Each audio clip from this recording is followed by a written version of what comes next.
Hello everyone, Photoshop के इस basic video tutorial में आपका स्वागत है। अपन आज सीखेंगे कुछ रीटचिंग टूल्स। लास्ट वीडियो में मैंने आपको कुछ इमेज के बारे में बताया था कि इमेज अपने को फोटोशॉप के अंदर कैसे लेना पड़ता है। तो अभी ये फोटोशॉप के इस टॉपिक में अपन आज टूल्स के बारे में पढ़ने वाले हैं जो अपन इमेज पे ही वर्क करते हैं। इसलिए मैंने लास्ट टॉपिक आपको इमेज भी बताया था, जो कि इमेज कैसे लेते हैं, इमेज को लेने के बाद कौन से इंस्ट्रक्शन आपको फॉलो करने पड़ते हैं, ये सारी चीज़ें मैंने बताए थे। क्योंकि इस टॉपिक जो है रिटचिंग टूल्स, ये मोस्टली अपन इमेज पे ही वर्क करते हैं। तो आइए देखते हैं कि एग्जैक्टली ये रिटचिंग टूल्स एग्जैक्टली क्या होता है। तो अगर देखो, अगर अपन जो कोई भी फोटो कैमरा से या कोई भी डिजिटल डिवाइस से जब क्लिक करते हैं, उसके बाद उसको एडिट करना पड़ता है। तो एडिट करना, जैसे कि आपने देखा होगा कि अपने को कभी ब्राइटनेस कॉन्ट्रास्ट बढ़ाना हो, मतलब जैसे कि कुछ डार्क स्पॉट्स रहते हैं वो रिमूव करना हो, इसके अलावा पिक्चर को क्लियर करना हो, कभी कोई पिक्चर में छोटे दाग आ जाते हैं, जो ऐसे लाइंस आ जाती है जो कि अपने को नहीं चाहिए रहती है। ऐसे समय पे ये रीटचिंग टूल्स का यूज़ किया जाता है, ताकि इसकी मदद से आप जो भी दाग धब्बे हैं वो आप इमेज से हटा सको। जैसे कि आपको एक एग्जांपल भी देता हूँ, जैसे कि अपने फेस पे कोई पिंपल का दाग है या फिर कोई डार्क स्पॉट है, तो ये अपन आसानी से रिटचिंग टूल से रिमूव कर सकते हैं। इसके अलावा कोई ऐसी इमेज है जहाँ पे आपको छोटे छोटे पार्टिकल्स बहुत ज़्यादा आ चुके हैं, वो आपको कम करने हैं, तो उसके लिए भी आप रिटचिंग टूल्स का यूज़ कर सकते हो। तो आइए देखते हैं एक एक करके कि इन रिटचिंग टूल्स का यूज़ एग्जैक्टली कैसे किया जाता है। तो अपन चलते हैं फोटोशॉप के अंदर। यहाँ पे मैंने एक इमेज ली है। उसके मैं डायरेक्ट अभी जाऊँगा स्पॉट हीलिंग ब्रश टूल में। यहाँ पे मैंने क्लिक किया। अभी ये इमेज दिख रही होंगी आपको। आपको जस्ट इतना करना है कि जो भी आपको यहाँ पे, अगर देखो यहाँ पे फिश दिख रही होंगी आपको, यहाँ पे कोई फिश आपको अगर कहीं नहीं चाहिए तो वो आप आसानी से रिमूव कर सकते हो। अभी वो कैसे करना मैं आपको बताता हूँ। उसके पहले मैं ये आपको बताना चाहूँगा कि यहाँ पे कुछ ऑप्शंस हैं, जैसे कि ये साइज़ ही मैंने पहले के एक वीडियो में भी कवर की है। फिर से एक बार यहाँ पे मैं आपको रिपीट करवा रहा हूँ कि ये जो सबसे पहले ये साइज़ है, आपको डिपेंड करता है कि आपकी इमेज जो है वो कितनी बड़ी है, उस हिसाब से इसकी साइज़ आपको रखना है। देन आता है यहाँ पे हार्डनेस, आपको कितना हार्ड चाहिए। जो उसका बॉर्डर रहता है सर्कल का, ये जो सर्कल दिख रहा है, इसका जो बॉर्डर रहता है वो आपको एकदम शार्प चाहिए या सॉफ्ट चाहिए, तो वो आप यहाँ से रख सकते हो। 100% किया है मतलब ये ज़्यादा शार्प है।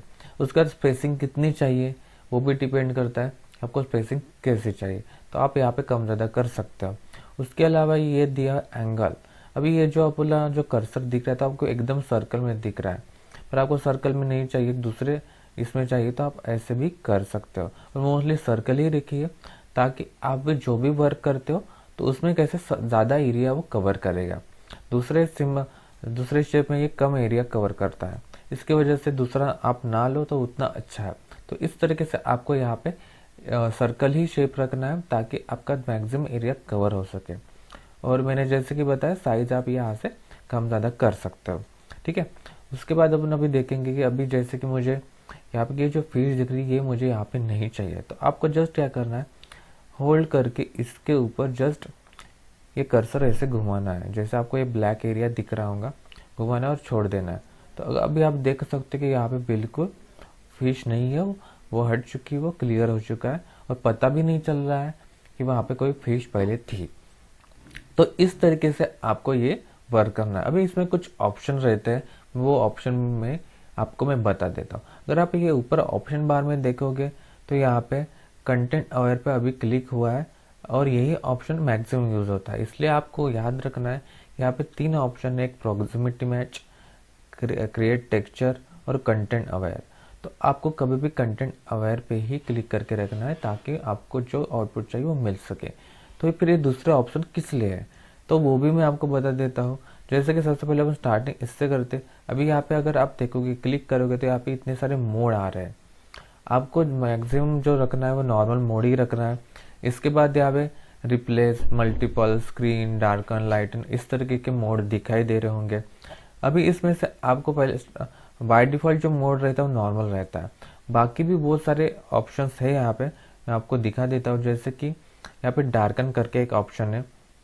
जैसे कि अभी यहाँ पर आप देखोगे तो ये जो फिश है, तो यहाँ के जो डार्कन वाला अगर ऑप्शन अगर मैं सिलेक्ट करता हूँ, तो यहाँ पे अगर मैं ये से यहाँ पे घुमा रहा हूँ, तो क्या होगा कि जो डार्क पार्ट है उसका वो रिमूव नहीं होगा, जस्ट जो लाइट पार्ट था वही रिमूव होता है।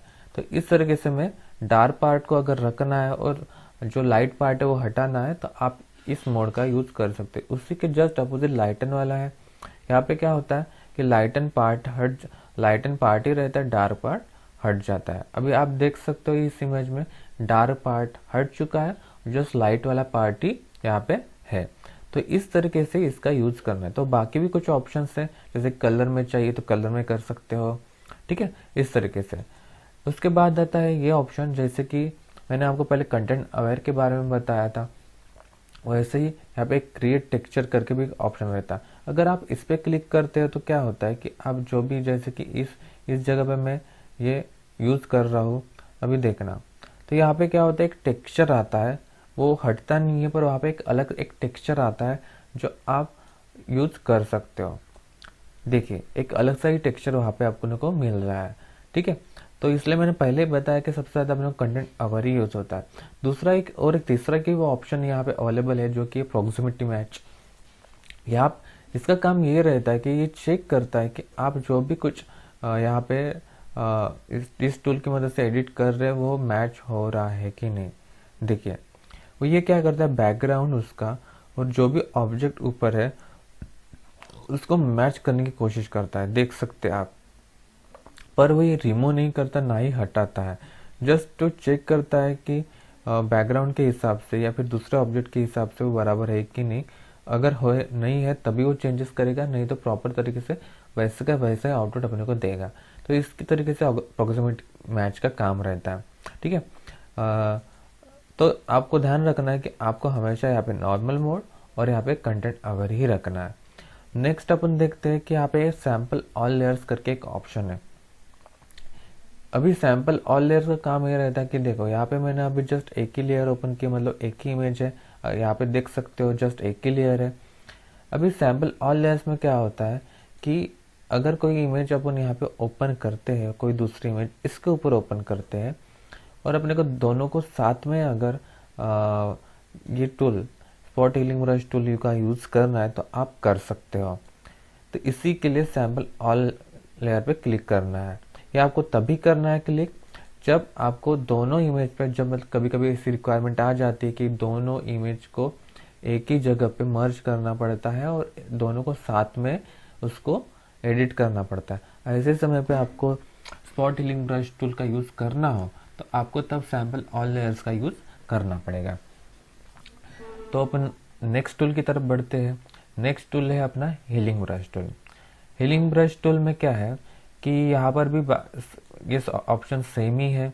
उसके बाद यहाँ पे भी मोड आते हैं, ये भी सेम है, जैसे मैंने पहले वाले हीलिंग ब्रश टूल में बताया था, same spot healing brush tool में बताया था, वैसे हीलिंग ब्रश टूल में भी है।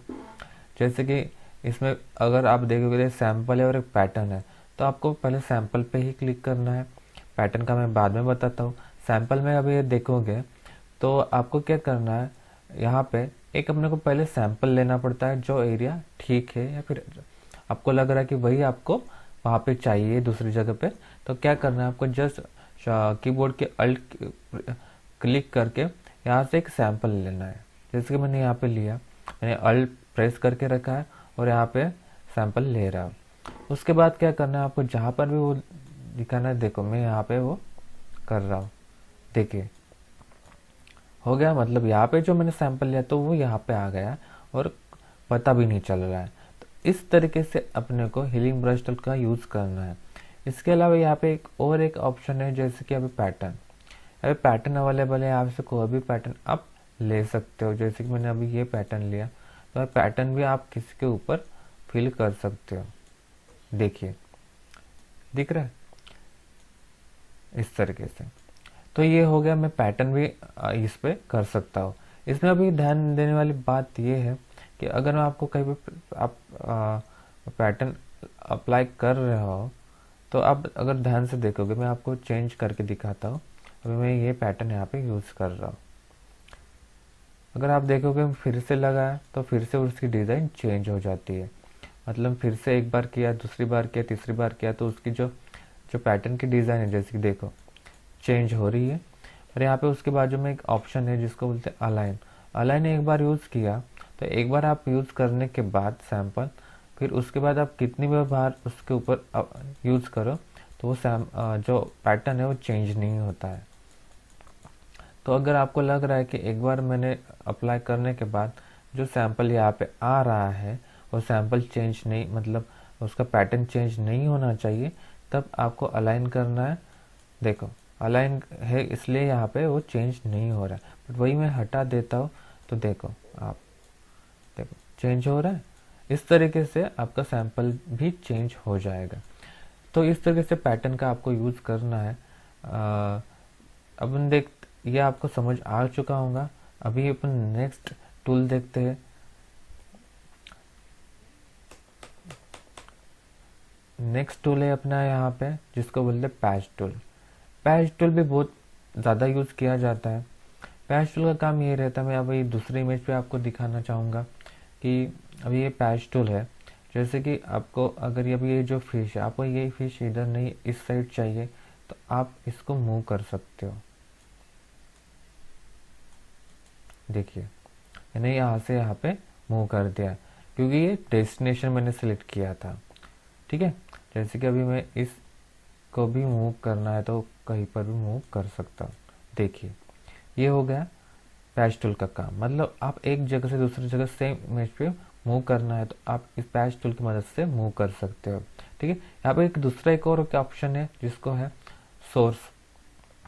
तो सोर्स में क्या होता है कि अभी जैसे कि मैंने इसको सिलेक्ट किया, यहाँ पर भी कुछ ऑप्शन है जैसे कि ऐड करना, रिमूव करना, तो ऐड कर लेता हूँ ये प्रॉपर इसके अंदर। देखिए मैंने ऐड कर दिया इसका यूज़ करके। अभी मैं इसको यहाँ से लेके जा रहा हूँ कहीं और, तो देखिए वो वहाँ से हट चुका है क्योंकि मैंने अभी सोर्स का यूज़ किया है।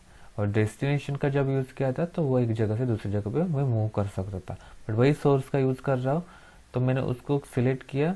फिर से मैं एक बार बता रहा हूँ, अभी इसको मूव किया, अभी ये वाला पार्ट वहाँ पे आ जाएंगे। देखिए इस तरीके से सोर्स का यूज़ करके आप वो काम कर सकते हो। इसके अलावा अगर मैं यहाँ पे एक ट्रांसपेरेंट करके ऑप्शन है, अभी मैं यहाँ पे ये फिश है जो क्लिक करके यहाँ से मैं मूव कर रहा हूँ तो आप देख सकते हो वो वहाँ पे मैच हो रहा है। मतलब वो यहाँ पे वो फिश भी आ गई और जो बैकग्राउंड है उसके साथ वो मैच हो रहा है। मतलब वो ट्रांसपेरेंट होने की वजह से दोनों वो चीज़ दिख रही है। तो इस तरीके से अपने को पैच टूल का यूज़ करना है। मैं एक बार फिर से तीनों में का भी काम एक बार रिपीट कर देता हूँ। जैसे कि spot healing brush tool. Spot healing brush tool में आप स्पॉट रिमूव कर सकते हो इस तरीके से। ठीक है, नेक्स्ट है healing brush tool. Healing brush tool में आपको क्या करना है, यहाँ पे जो सैंपल आपको दिख रहा है एक आप क्लीन सैंपल सेलेक्ट करना है। सबसे पहले यहाँ पे सैंपल लेना है, क्लिक करना है और आप फिर यहाँ पे आप अप्लाई कर सकते हो। तो आप देख सकते हो कि यहाँ पे जो सैंपल मैंने लिया था वो यहाँ पे अप्लाई हो चुका है। सिर्फ आपको ध्यान रखना है कि सैंपल लेते वक्त कीबोर्ड के अल्ट बटन पे क्लिक करना है। ठीक है, नेक्स्ट टूल जो अपना है, जैसे कि मैंने पैच टूल के बारे में बताया, यहाँ पे आपको करना है डेस्टिनेशन में यहाँ पे जो भी सिलेक्ट है वो वहाँ पे लेके जाना है। तो आप कहीं पर रिमूव कर सकते हो और सोर्स में जो क्लीन एरिया है यहाँ पे लेके जाके यहाँ पे उसको ठीक कर सकते हो। तो इस तरीके से पैच टूल का आपको यूज़ करना है और जो बाकी ऑप्शन है वो आप यूज़ कर सकते हो अपने रिक्वायरमेंट के हिसाब से। तो इस तरीके से आपको स्पॉट हीलिंग ब्रश टूल और पैच टूल का इनका यूज़ करना है। तो आई होप कि आपको इनका यूज़ कैसे करना है आपको समझ में आ चुका होगा। आप इसकी प्रैक्टिस कीजिए क्योंकि ये मैक्सिमम इमेज के ऊपर यूज़ होता है।